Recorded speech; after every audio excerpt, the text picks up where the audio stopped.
My name is Coco, and I am one of the interview members on the STEM Foundation. The STEM Foundation provides guidance for youth leaders through opportunities and advice for STEM passions. We also give resources as well to people to share. And we're really excited to have you here and interviewing you today. So, do you mind? Can you introduce youth leaders and youth leaders in public health and medicine, and please also introduce yourself. Yes, of course. So, hi, my name is Pratiksha Malayil, and I'm the founder and CEO of the Youth Leaders in Public Health and Medicine, or YLPHM. And formerly, we were a not-for-profit doing work, but now we're working to become an educational resource for kids and young adults all over the world who want to go into STEM or just want like an experience to help other people and learn more about themselves and the passions, whatever they're passionate about. And we do this through giving workshops with professionals in the field so that they can get experience and also guiding them towards opportunities. But yeah, we have chapters all over the world, and we have some chapters in universities as well. So yeah, that's basically YLPHM. And something about me is yeah, I've been working towards YLPHM since January of 2020, and we started YLPHM in April of 2020. So yeah, I've been in it from the start. That's awesome. I always wanted to start my own nonprofit organization, so I'll be looking that to the future. What pushed you to start your organization? Yeah, of course. So when I was interested in public health, so I read, actually, I have the book right here, I believe.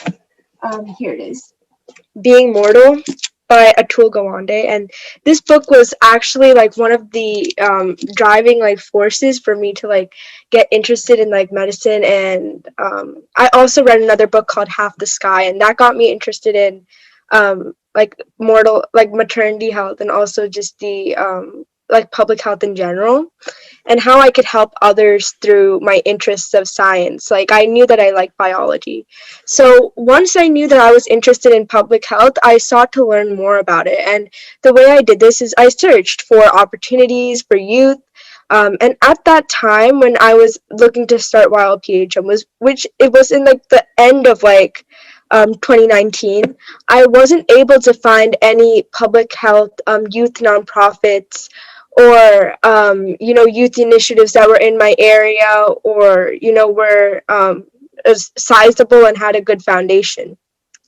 So I kind of felt lost. So that's why I started YLPHM, kind of to be like what like a source of information and resources for people who are like me, who are interested in the same topics. And I'm really glad and grateful that we are where we are today. So yeah. Yeah, that's great. Like pursuing your own dreams and like even like starting an own organization, because like nonprofit organizations like say like due to this COVID, like many people are searching for volunteer opportunities online. So I think this is a wonderful thing, and I'm also really interested in science as well. So I think it's really great to explore your passions and sharing it with the world. So our next question will be, how would you suggest for others to become more involved in our community? Okay, so this is a great question, and I would say that my answer has changed throughout the past few months. So the main reason why we switched from a nonprofit to an educational resource is because we felt like the main thing that people could do to make a difference is to get involved with larger organizations that have funding, that have 501c3 status, and that do a lot for the community already. So that's probably the best way to make a difference. Other than that, educating yourself and doing things on a local level. So that's why we have our chapters, and also just anything you can do on the local level to help out your own community collectively makes such a big change. So whether it be volunteering in like the nursing home, or in the hospital, or like even just doing local work, like research in a local university, all of that contributes to something bigger. And I think that's the best way that people can get involved in their community and in general. Yeah, I think that's great because I know like recently like there's like a develop of nonprofit organizations. Like there's so many out there that they're looking for Right. leadership positions, volunteer positions, and that's also a great idea. But like on the side note, like your organization transferred to a resource, so I think it's also like a very brave thing to do and just make your organization stand up from others, which is really amazing to see.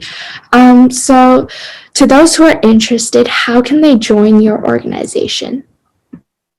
Okay, so you can either email us at admin@ylphm.org. We are taking a little break as of now to get our website up and running, since we want to add a couple of new features and make it almost like a social network. So that is going to take some time to develop, but until then, you could totally join as a member. And I would suggest the best way by doing so is by either DMing our Instagram or clicking the link tree in our Instagram bio. Our Instagram is at @ylphm official, and there we post everything that's going on, and that's the main way that we keep everyone updated, and links to everything are on there, and all of our opportunities, even if they're not updated like on the current website we have now, it'll always be updated on the Instagram, and there's always someone actively running it. So I would really recommend going there if you really want to get involved. That's awesome. You're actually suggesting me to go and see your organization because I'm actually motivated and really interested. So I'll check that out. How has starting YLPHM influenced your future career aspirations? So while PHM, I started it when I didn't, I loved public health and medicine, but I didn't know exactly what I wanted to do or what I want to become, because again, this was before quarantine. So, we knew about COVID, but we never knew how big it was going to become. So I think with the rise of COVID, I really do want to. I've seen the role that healthcare professionals and doctors and nurses, brave people on the front lines, have put their lives forward and made the ultimate sacrifice to protect the greater community. And that really inspired me, like, again, just to, it just strengthened my desire even more to become um, like involved in the field of medicine. And with YLPHM, I feel like it brings together people of such different backgrounds, such different caliber, and everyone just works together and gives each other advice. It's a very supportive community. We have like a chat and everything. So everyone is just so supportive towards one another. And I think that really just like made me think that, like, oh, there's faith. And I really that it just strengthened my aspirations even more doing YLPHM. And I'm so grateful for the experiences it's given me. And yeah. Yeah, I'm so great that you can come today to our interview and share your stories. And I think that like starting an organization during COVID, like sometimes I'm even scared to like join in an organization that I'm passionate about because you never know how the people are going to work because they come from all over the world. But on a note to that, I think you're doing a wonderful job. So keep up the great work. And I'm really sure that people will be interested because nowadays people are interested in like multiple careers. So even when there are like a freshman or rising junior, they're always like experiencing different careers. So can you discuss the recent changes in your organization and your plan moving forward? Yes, of course. So the reason why we changed from a nonprofit to an or like a educational resource is, one, because as you said before, there are so many nonprofits, and one of our key like pillars is collaboration instead of competition. And we felt like one thing that we didn't want to do is compete with like other nonprofits, or like or we just didn't want to like affect other nonprofits in our like own thing. And we felt even to call ourselves a nonprofit wouldn't be like we wouldn't feel good doing that. We have like an executive board of 4 people, and we wouldn't feel good doing that because we've checked out funding options, and a lot of them have us give up our autonomy over the organization. And this is something that we didn't really want to do because we have such a big member base, and we would never want them to be taken advantage of, or so funding, but we needed funding because a lot of us were spending money out of our own pockets, and that had didn't I mean, for me, I was spending money out of my own pockets too, and it's just not a sustainable option for the future. And we were also giving volunteer hours previously. And for 4 people running an entire volunteer hour system, we didn't think YLPHM was going to become such a large presence. And now we're almost at like 900 members, or like 1,000 members. So it's just like, it was a lot to handle. And we felt like we couldn't make the commitment to our members. And um, that's why we wanted to do something that would use all of our power, all of the numbers that we have for good. And we realized that the best way to get involved is not by joining, because we didn't have 501c3 status, so we couldn't make promises to our members that we couldn't keep. So we just decided to tell our members, the best way to get volunteer hours, like give them opportunities in bigger organizations to get involved. And then ourselves, we decided to become an educational resource, because we know that, like, for me, when I was starting out, I didn't know where to start looking for resources, looking for opportunities. And I didn't know how to like chat with others, or get my voice out there.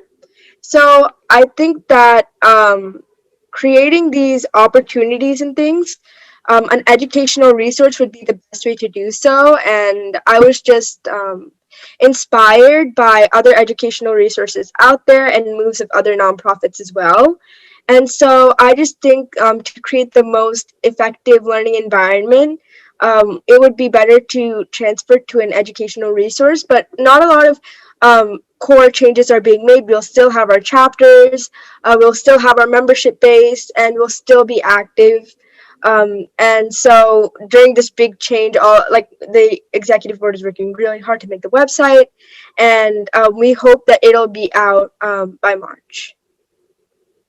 That's awesome, because I know like sometimes there's too much competition like these days. Like for example, my school. Like I don't know if you had that in the U.S. because I'm living in Canada. Are you from U.S.? Yeah, I am from the Yeah. US. So like in our school, we have something called head roll and honors roll. So Right. that's when like your marks, and like students are staying up until like 10 p.m. or like 1 a.m. to do their work because they want to get on there and push and fight for it. And our school counseled it because a lot of people are having stress. Like competition is not necessarily like a good way to start off things, right? Obviously, Right. like everyone's growing in their own ways, and sometimes we just don't need that. And I think that's awesome that you guys decided to have that as one of your pillars, because then many people will come and join and be collaborative and just be happy in the safe place. Because with competitions, sometimes they might be felt left out, because when we say we sorry to regret you, blah blah blah, it might be like very sad for them. So I'm really happy that your organization changed to a resource. What are some topics related to your organization that you personally are most interested in, and why? With the building of our organization, something that I've become really passionate about is education.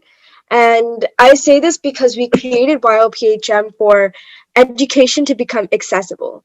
So not just people with computers and cell phones and internet access. That's why we create our chapters, so that even if you just go to a school and they have an after school club, you can just get involved there. And you get access to knowledge, a network of people that you'll make memories with. And I feel like that's such a valuable experience, and it should be open to anyone who has the drive to learn. It shouldn't just be open to anyone who has the money to do so. Um, and that's again why when we were trying to get funding, one of the people who were trying to be our sponsors said, you know, you're a membership based or like organization initiative. Why don't you take dues from your members, or why don't you take membership fees? It might be a good way to get funding. And the reason why we don't take dues or fees at the end of the year is because of our main mission to make education about public health and medicine accessible, and to make sure that kids who have these passions, no matter where they come from and who they are, they should be able to get the same amount of resources than like the person next to them who may be doing better or worse, or and everyone could come together and unite over one thing, which is helping each other, leadership, and learning about what they're passionate about. And it doesn't really have to be public health and medicine either. If you're just interested in it, you don't have to be super committed or anything. Our members, there's not a certain level of commitment you need to become a member. But you know, if you're just interested in it and you want to learn more, our chapters right now, we're not doing any workshops. We might open a few workshops up, but I know that YLPHM Houston, one of our chapters, is doing a workshop, so I would highly recommend checking that out. And a lot of our chapters often do workshops and activities with doctors and real people in the field. That way they can experience, you know, and with COVID, everything has been online, so it's been difficult. But in person, and especially on our university campuses where they can meet, um, you know, there's been a lot of activity going on, and I'm really proud that while PHM members could come together. And you know, it's not me, it's truly because of all of, not just the leadership and the executive board, but every single one of our members who contribute and who are active and who choose to you know, collaborate and give advice to other people. And I think that's really what keeps YLPHM running and keeps it so strong and people still wanting to join. Yeah, that's awesome. Like your team, it's like sounds awesome, and your like commitment, because commitment in an organization or like even a club needs people, and if people are lacking off of their jobs, obviously that's not really effective, and your team won't move on. And really appreciate it that even in COVID, people are meeting up safely and doing online webinars. And I think that like even while your organization like does webinars and like meets doctors in online, that's actually a great opportunity for those people who are wanting to pursue the medicine career or like the biology or anything. It's really helpful because they can ask questions and get those doctors' opinions, and then learn more about their career, right, in the future. So this comes to the end of our meeting, of our interview today. So I'm really happy that you shared the story with everyone, and I'm really appreciated that you started your organization in this before COVID quarantine, and it's going really well. And I know that sometimes it's really scared and nerve-wracking to tell your voice into a public, because again, this comes to public speaking again through developing these careers and having these webinars. Obviously, they're really developing your public speaking skills, because you're getting to speak your own careers, passionates, and your own events that's going on, and other people will see this interview. So everyone's going to be very happy, and your story is going to be raised awareness, and continue your organization. I'm so proud of you. Our team is so proud of you for coming to this interview. And yeah, if you have any questions, you can ask. Okay, thank you so much again for doing this interview. I really appreciate it. If you want anything, honestly, like If you want advice, guidance, anything, you can DM the YLPHM account, or you want personal guidance if you're looking to start something or want anything, you can always DM me. My Instagram is at Pratiksha Malayil. I can put it in the chat. But definitely just hit me up there. I'll always answer. And I would really say contact me there, because I'll always answer, and I'm always looking to provide guidance for whoever I can, and also to take advice. If anyone has criticism, constructive criticism, or they have something to, give me advice on, I will always take it gratefully, and I really appreciate anything that comes my way. So if you have anything, just please send it my way. And thank you again so much for doing this interview, to you and for the STEM Foundation for holding this interview. I really appreciate it. Thank you so much for coming.